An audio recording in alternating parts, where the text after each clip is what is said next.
Alright. Spyro. Shut up, lady. Greetings and welcome back to episode... I should know what this is. I should fucking know it. 13. We're at episode... episode 13 of Exo Plays Spyro Enter the Dragonfly. I mean, Spyro 2 Ripto's Reclusion. I mean, Spyro 2 Gateway to Avalar. I don't know, whatever. On planes, that's where we need to go next. Summer Forest seriously has 4 orbs? I don't remember that. So I guess I was totally wrong when I said that Zephyr was the only pre-Winter Tundra level with 4 orbs. I guess the first hub has that many as well. But, okay, so in the last episode, we defeated Gulp, and we unlocked the Head Bash here. Now that we have the Head Bash, we can finally complete 2 levels from this particular hub world that we could not complete before because we did not have the Hub Bash, or Head Bash rather, because backtracking.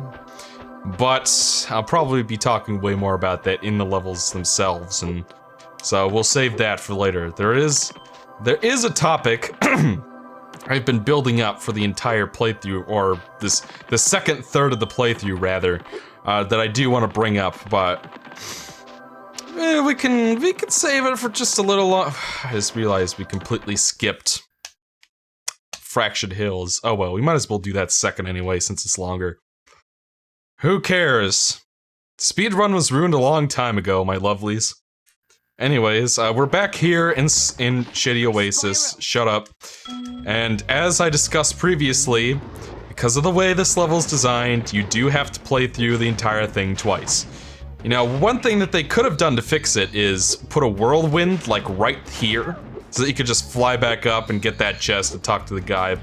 But, you know, even if that was the case, you'd still have to kill a bunch of enemies to reactivate the portal, but maybe then you could kill less enemies? Because, like, all the enemies are kind of in the way, because of the way the level's designed.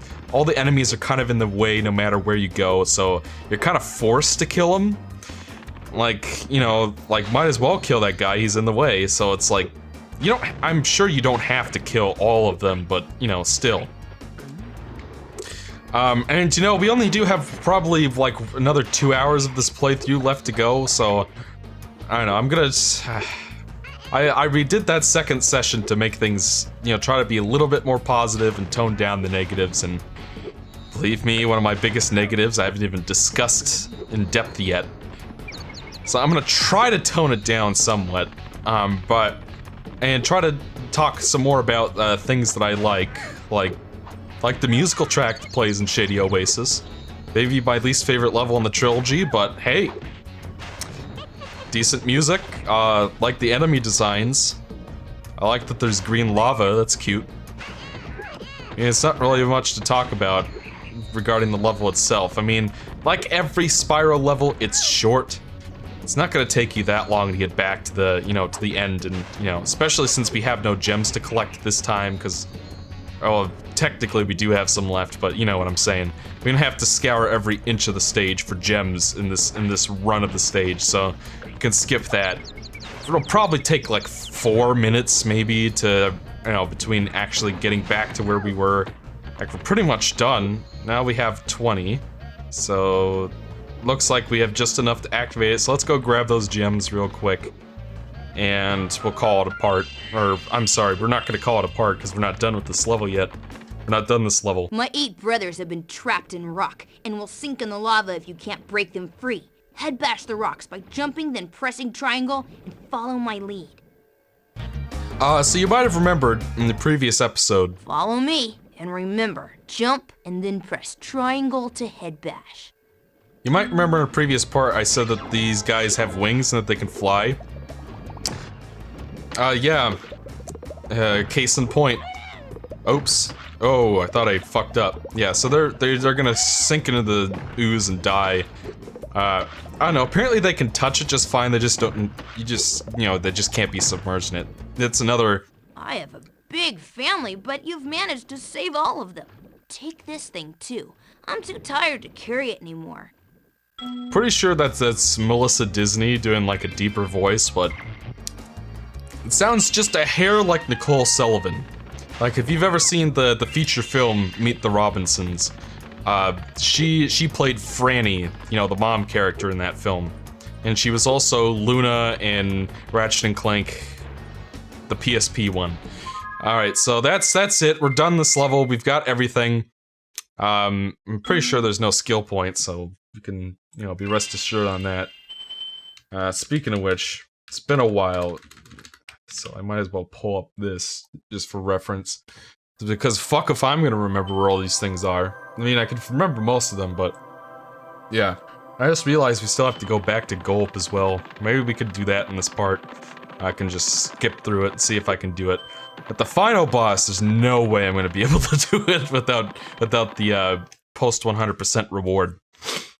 Call me a chicken, say I'm no good at video games, you're right. I'm just too goddamn lazy to do it the real way, so... yeah, I think... okay, so there is a skill point in this stage. And I'm pretty sure we got all the gems inside the center area, so we don't need to bother with that. So we'll kill enemies and get our spirit particles going. So, you know, even if this level didn't have backtracking in it, there's something about Fractured Hills that always rubbed me the wrong way. It's like structured like a giant ring. There's a giant ring, which is Spyro 2-esque or Spyro 3-esque in a way. Like as I've been saying, every Spyro 3 level is basically like a giant ring that loops on itself, and then you can backtrack through the entire stage if you want, if you missed something. It makes it really easy to get back to the, you know, alternate playstyle gates if you have to backtrack. Like if you have to go back to Molten Crater, what do you know, the gate at the opening at the start of the level opens up, and then it's like a 2-second walk to the Sergeant Bird section. That's what I meant to say. But as for why I don't like this level, I mean, it's fine. It's probably less offensive than Zephyr, I guess, because I've learned since uploading that episode that apparently I'm not alone in my assessment of that level. I thought I was for some reason. Like, apparently TGX hates it. And I know Twintania also said that he was replaying the game. One of the commenters said he was replaying the game recently and was not a huge fan of Zephyr.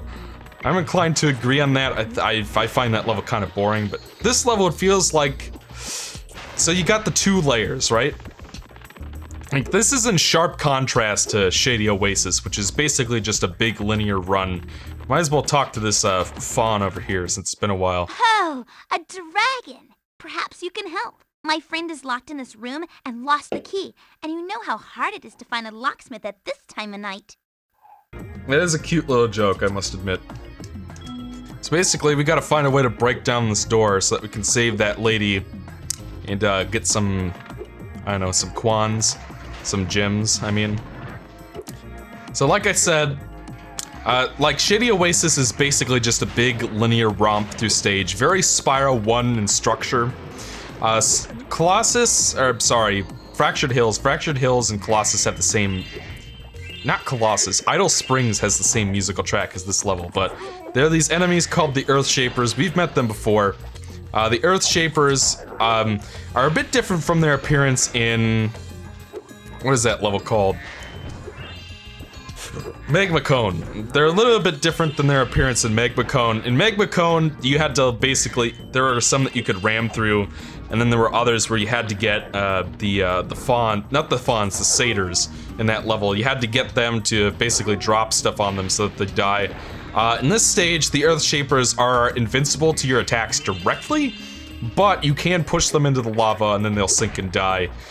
So they are not totally immortal, and there's some Earthshapers we'll be fighting later on that you can kill with your head bash, and that's why you need the head bash to fully complete the stage. Now, the reason why the first time I came here, technically, we could have done pretty much everything in the stage right off the bat, except for the second round of a mini-game, which we will discuss when it becomes relevant. Reason why I decided to do all of this stuff later is because, you know, like I said, I prefer to do whole stages in one run. And I don't know, this is the closest thing I can get out of this stage. Kill that pig. That's the closest thing I can get out of this stage in terms of doing it all in one go, is to basically go up around this upper level and free all the satyrs, grab the talisman, and then come back and get everything else later.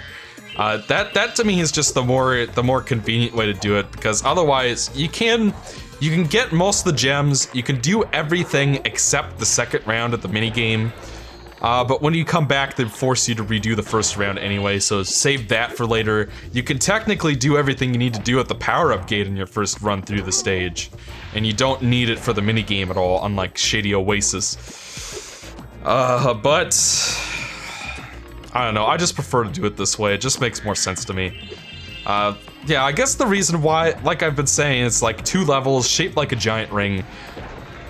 I don't know, I guess part of me prefers the structure of Shady Oasis. Like, these levels are kind of neck and neck for me in terms of worst level in the trilogy. You know, because they both have, you know, equally heinous backtracking elements to them.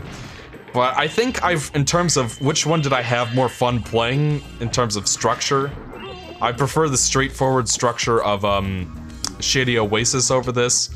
But in terms of which level did I think have worse backtracking, definitely Shady Oasis, because it's linear.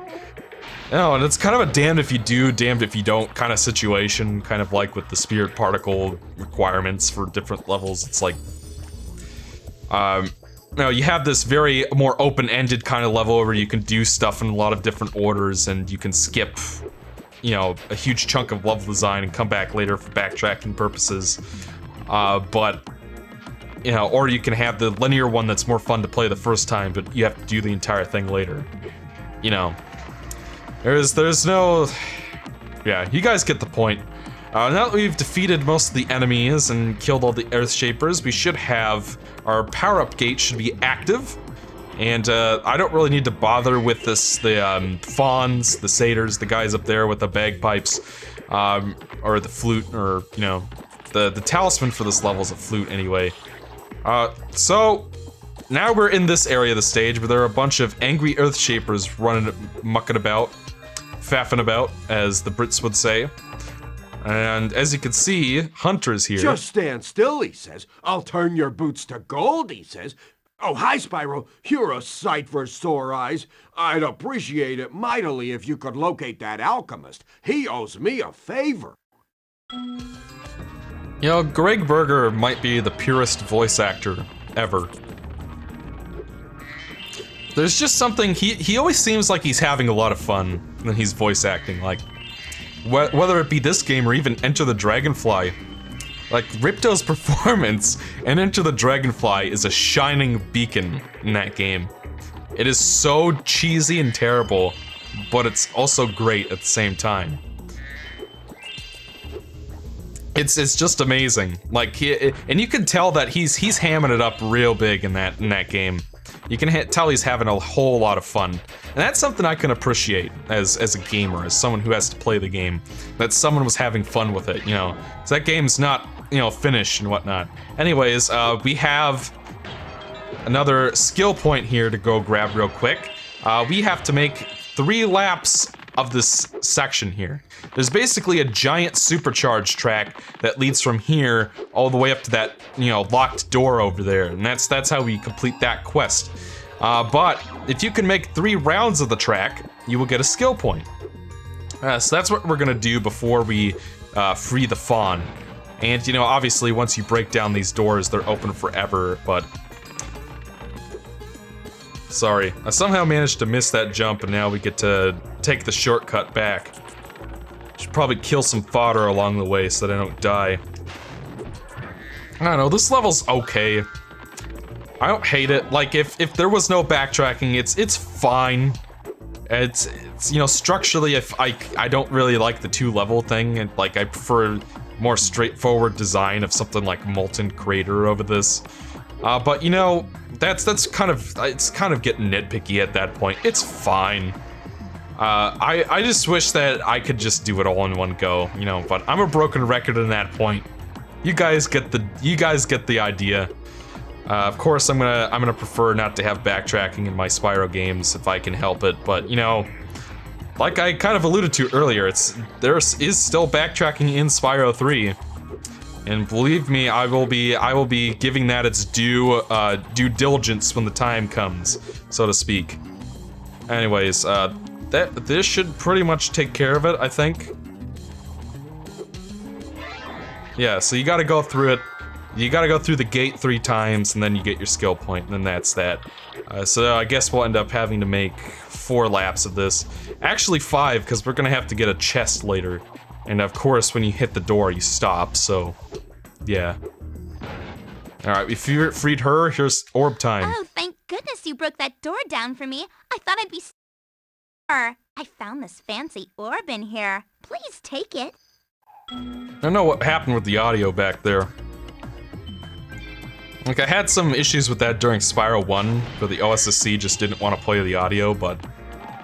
I don't know, that hasn't happened to me since, so I don't know what the deal was. Anyways, we're gonna go grab the chest I was talking about earlier. This is the more annoying use of the power-up gate in this stage, but you know, it's not like Zephyr where it goes on for 20 minutes, or 30 minutes, or whatever. There we go. Easy peasy lemon squeezy. Now that should do it for gems. All we have left is our minigame that I've been talking about all this time. So... it's probably one of my least favorite minigame. Like, I forgot to mention that hippo minigame was another so easy, like, what's even the point? There's no challenge kind of minigames, but this is something different. I've been experimenting with this potion. I'd like to test it out, but the Earthshapers out there have made going out a bit difficult. Could you kindly offer me an escort? So... Great! Just keep those Earthshapers away from me, and I'll take this potion to Hunter. like I said, Greg Berger always seems to have fun with himself. This is another one of those baffling minigames. There's a very similar minigame in Spyro 3 that is, again, a lot better than this.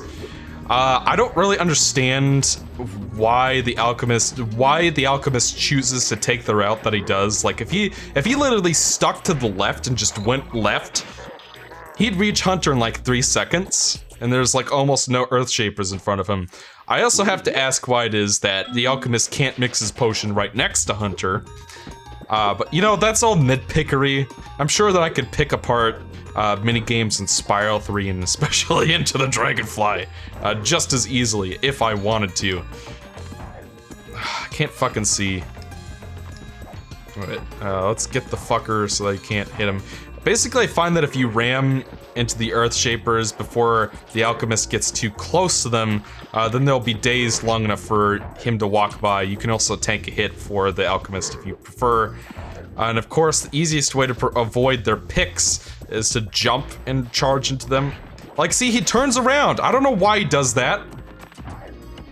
Like, why did he do that? He had a straight shot. There was no reason for him to turn around at all. Like the Fireflies with the bombs in Spyro 3, the way that they go about it makes a lot more sense than that. Man, do my feet feel better. Would you look after this for me? Like, the way that the Fireflies move about isn't like random nonsense in Spyro 3. And, you know, you had a much better camera angle, too. As long as you're here, would you like to help me take out these stubborn Earthshapers? All right. When I shoot an Earthshaper with an arrow, you head bash him before he gets back up. Remember, head bash by jumping and then press triangle. We have to get all of them at once, or they'll just invite more of their friends. Let's go! I do appreciate, just as an aside, you know, positives and whatnot. I do appreciate the fact that Hunter does give a reason why you can't miss one. That's not something I can say about the water tunnel in Spyro 3, so I'll be sure to point that out when that becomes relevant in that playthrough as well. Basically, what we gotta do, this is a pretty easy minigame. You gotta wait for Hunter to knock over the enemies, and then once he does... Oh, come on, that didn't count. Apparently, Hunter can't just shoot him again. I don't know. Why didn't Nasty Nork turn the dragons back? When, you know... Yeah, so he knocks him over, then you do a head bash on him and that kills them. Now, obviously the problem is the first time you play this level, you don't have the head bash, and there's no indication that you are gonna need the head bash when you're talking to the Alchemist for the first time. So the first few times I played Spyro 2, I didn't know or remember that. So I'd basically I'd played the Alchemist mission, which can be annoying when you don't already know what you're doing with it. Oh, come on. I was literally about to hit him. I guess this is another minigame where a better camera angle would help, but, you know, you guys get the point. If you don't know that you need the head bash, you could potentially play, like I didn't, in several previous playthroughs. You could potentially play the entire Alchemist minigame, which can be really frustrating when you don't know what to do, you know? It's easy enough when you do know, but, you know, it's one of those things where, like, you know, any game's easy when you know what to do, obviously. Which, you know, does include Mega Man Base, yeah, I know. Alright, he got that one. I'm trying to make sure I don't fuck this up again, because this is an easy minigame if you're quick about it. So... we make a great team. Here, I was going to give this to the Alchemist, but I'm a bit annoyed at him at the moment. So if you don't have the head bash, and you could potentially rage your way through the Alchemist mission, then you get here and basically find out, hey, you can't do this next part of the minigame because you don't have the head bash. It's like, alright, fine, I'll just come back and do it later. No, when you come back, they force you to play the Alchemist minigame again. I don't know why. It's like, that's gotta be the biggest dick punch in terms of backtracking, which is like, Shady Oasis and Fractured Hills are neck and neck in terms of bad backtracking, but I think this level might be slightly worse. I don't know. I keep going back and forth, but the point is, it's just the fact that the first time player could play that level, try to do everything, assuming that they don't need the head bash for anything, rage through the first round of the minigame, and then find out you can't even play the second half because you don't have the head bash, then feel like, oh, I'll come back later, then come back later and find out that you have to do the first round again. That's annoying. I was really pissed off. Like, back in like 2016, early 2016, I was replaying this game for the second time, because I had replayed Spyro 3 many times, and Spyro 1 maybe a couple times, I don't know. I have a few incomplete playthroughs of all three of these games as well, but, you know, I got to that point in 2016, I basically found out that I didn't have the move I need to beat it, and I was annoyed, I was rather pissed off. So, it happened to me, and it can happen to you as well. But regardless. So that's our backtracking done with. We will have to go back and fight Gulp again for the skill point, but that's entirely my bad, so... it will be easier later on as well, so yeah. That's it for the time being. Hope you enjoyed the episode. Join me in part 14. We're gonna head on to Mystic Marsh over there, and I don't know, depending on how long that goes, maybe another level, and we'll start talking some more about a certain topic I've been building up to for the entire playthrough at this point. So, until then, I'm XO, and I'll see you guys next time.